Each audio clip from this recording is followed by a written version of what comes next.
El doctor Carballo, psiquiatra, especialista en medicina china, va a hablar de medicina china. Bueno, la medicina china es una medicina tan compleja como la nuestra. Y aunque durante mi vida me he dedicado a sintetizar cosas, a hacer una síntesis en 5 minutos de la medicina china es un desafío.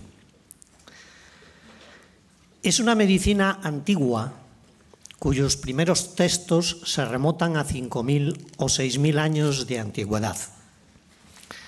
Y lo curioso es que lo que decían esos textos y esos tratamientos sobre medicina china es lo que siguen diciendo hoy. No exactamente como nuestra medicina, puesto que en nuestra medicina hace 300 años no circulaba la sangre. Y al médico que descubrió o redescubrió esa circulación fue llevado, entre otras cosas, a la hoguera, que fue Miguel Servet. Por lo tanto, así como nuestra medicina tiene una evolución histórica cambiante, la medicina china es la misma ahora que hace 6.000 años, excepto con la interrupción de la revolución maoísta de Mao Zedong, que introdujo la política y la economía dentro de la medicina, con las consecuencias que todos sabemos ya que ello conlleva. Es una medicina del movimiento. Es una medicina que no se concibe como algo estático, sino en constante cambio y movimiento. Recuerdo que cuando hace años yo estudié medicina, la nuestra, lo primero que me presentaron fue un cadáver para diseccionarlo. La medicina china es algo que se mueve constantemente y que está en unidad con todo lo de dentro y lo de fuera. Está en unidad la estructura psíquica con la estructura emocional y con la estructura física, siendo un bloque único, así como el agua en gas, en líquido o en hielo es la misma estructura.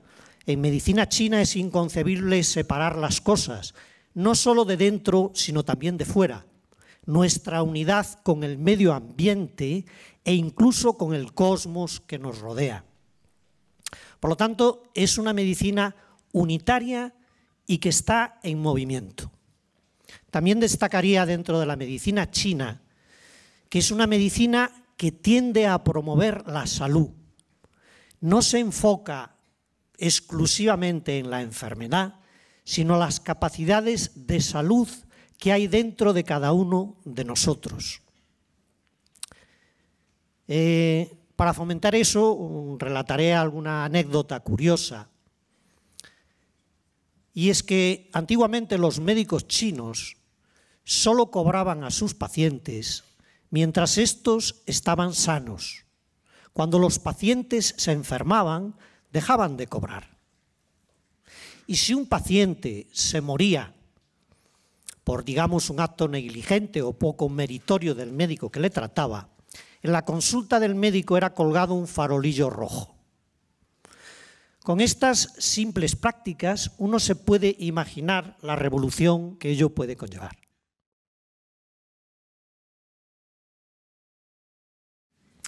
Muy bien, para poder responder a esta pregunta tengo que precisar algo más sobre medicina china.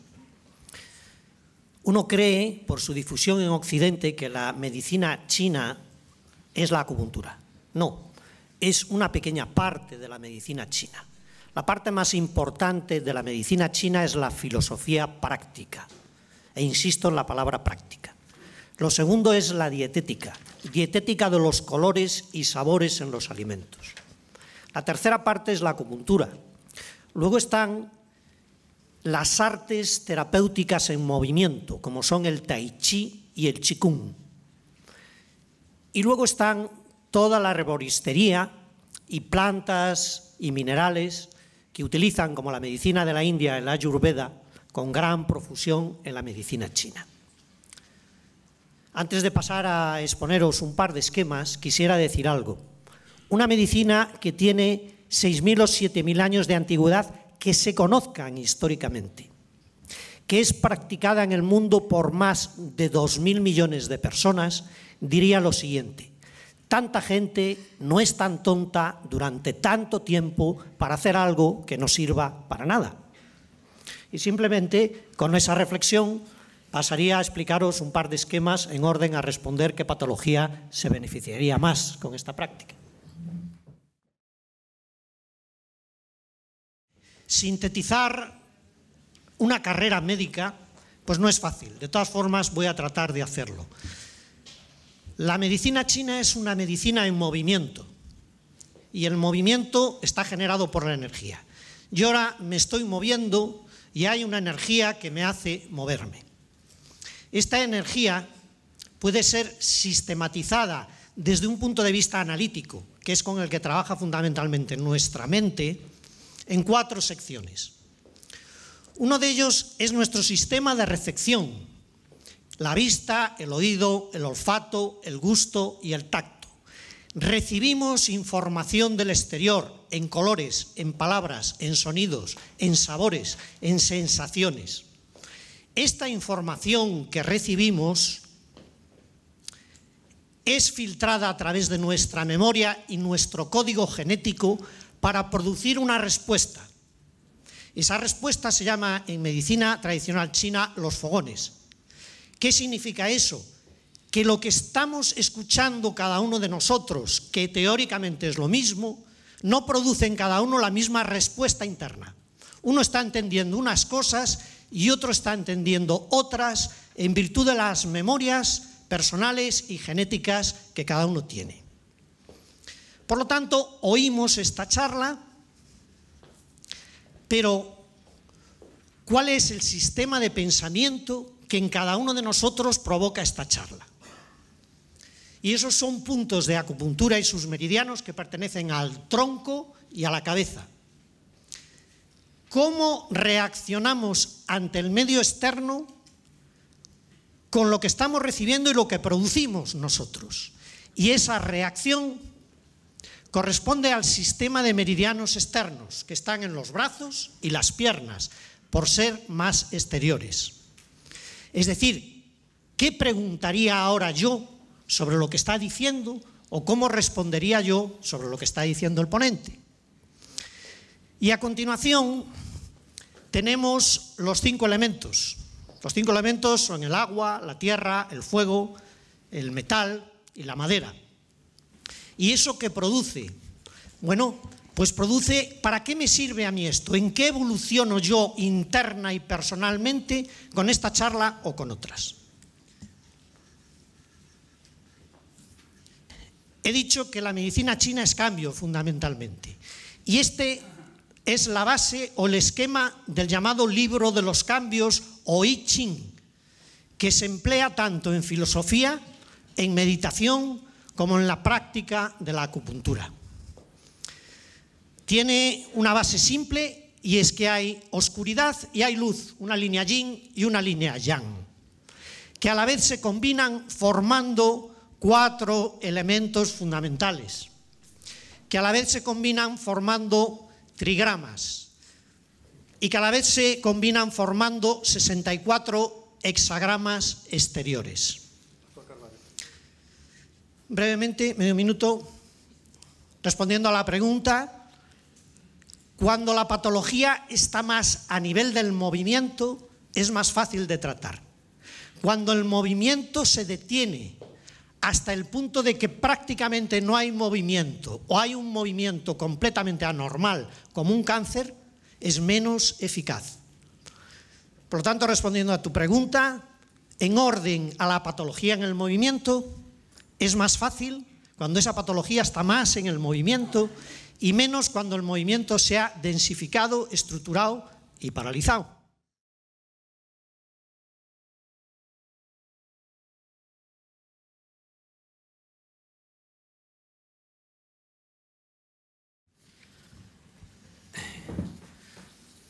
Bueno, yo soy partidario de que todo lo que cure, incluso el polvo de una piedra, es bienvenido. Por lo tanto, tengo una actitud sintética hacia todas las artes médicas, sean de donde sean, que puedan curar a una persona. En la medicina china, que repito una vez más, es una medicina que estudia el movimiento, cómo nos movemos las personas, cómo se mueve nuestra sangre, cómo se mueve la circulación de la energía por nuestro cuerpo. Puesto que así como tenemos una circulación arterial, una circulación venosa, una circulación en el sistema nervioso, que estudiamos muy bien sus vías de comunicación por el cuerpo en el estudio de la anatomía, en medicina china hay una circulación energética que se estudia en unas estructuras que se llaman meridianos, por donde circula esa energía. Esa estructura puede ser demostrada energéticamente, por ejemplo, con la inyección de sustancias radiactivas en determinado punto de acupuntura y sabiendo a qué otro punto de acupuntura va a ir específicamente. En mi especialidad, que es la psiquiatría, y que quizás sea una especialidad un poco distinta a las otras, puesto que ha habido una revista que es Psychology Today, que hace 10 años publicó una serie de artículos sobre los tratamientos psiquiátricos psicoterapéuticos y se llegó a la conclusión de que había 700 modelos de psicoterapia en el mundo que funcionaban bien. Otros que funcionaban regular, había muchos más. Si uno va a un cardiólogo en Madrid, en Nueva York, en Nueva Delhi o donde sea, prácticamente va a tener estructuras de tratamiento similares. En el campo psiquiátrico, al margen de la producción psicofarmacológica, los acercamientos psicoterapéuticos son muy variados y variopintos. Es perfectamente entregable para mí la actuación sobre puntos psíquicos de acupuntura con patologías psíquicas. ¿Por qué? Porque aceleran mucho los tratamientos, los mejoran y reduce el tiempo de actuación médica, al menos en mi experiencia, en un 50%. Muchas gracias. Muy bien, para la medicina china, entiendo que también para la nuestra, hay 2 órganos en nuestro cuerpo que discriminan lo que tiene que quedarse dentro del cuerpo y lo que tiene que ser expulsado fuera. Uno de estos órganos es el intestino grueso. En el intestino grueso se reabsorben sustancias y se excretan sustancias que no son necesarias para el organismo.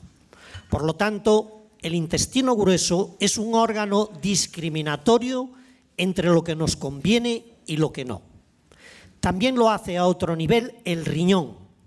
El riñón reabsorbe una serie de sustancias y elimina por la orina otra serie de sustancias que no son buenas para el organismo en ese momento. Si lo llevamos a nivel psíquico, puesto que, repito, para la medicina china los niveles son iguales, primero, ¿qué es bueno para nosotros en nuestra vida que discriminamos correctamente y qué cosas de nuestra vida no son buenas que tienen que ser expulsadas porque no nos convienen? Y ahí, a nivel de nuestro intestino grueso, tendría que ver, y me metería en una larga explicación que no voy a hacer, qué tiene que ver con nuestra vida instintiva necesario para la vida: respirar, comer, relaciones sexuales, nuestra seguridad. Y en cuanto al riñón se refiere, todos tenemos un sistema de identidad psíquico, unas ideas sobre nosotros mismos, de quiénes somos, quiénes no somos, qué viene bien para esas ideas y qué tiene que ser rechazado o excluido de todo eso de nuestra estructura. Por lo tanto, ¿cómo trataría yo a un paciente con hipertensión arterial? Primero, ¿cómo están sus capacidades de discriminación a nivel de sus necesidades instintivas y cómo están sus capacidades de discriminación en cuanto a su identidad personal? Y si eso está mal, se puede activar la curación con determinados puntos de acupuntura que tratarían el meridiano del riñón, el meridiano de intestino grueso y el meridiano del corazón, que que se llama en medicina china maestro del corazón. Eso activaría el qué, un darse cuenta consciente del paciente de su problemática. La medicina energética china, tal como yo la entiendo, no va a la solución inconsciente de los problemas. Tengo hipertensión arterial y eso no tiene nada que ver con mi vida psíquica ni con mi problemática existencial. Por lo tanto, vamos a bajarla con determinados medicamentos, sustancias y mantenerlo eso más o menos crónicamente. No.